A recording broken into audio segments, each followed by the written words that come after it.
Қазақфильм киностудиясы түсірген балалар фильмінің қожа кейіпкеріне орнатылған ескерткішті салтанатты ашу рәсіміне қош келдіңіздер. Осы менің атым қожа фильмі бірінші қазақ туындысы шетелдік халықаралық жүлде алған.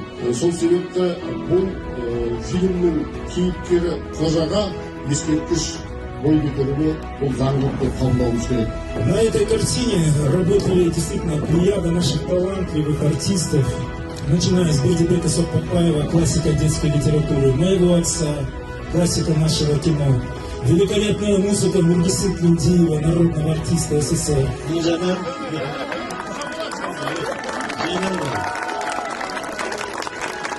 Бас кейіпкер қожа емес, бас кейіпкер артист емес, бас кейіпкер қарапайым қала болмаған әрбір қазақтың баласы.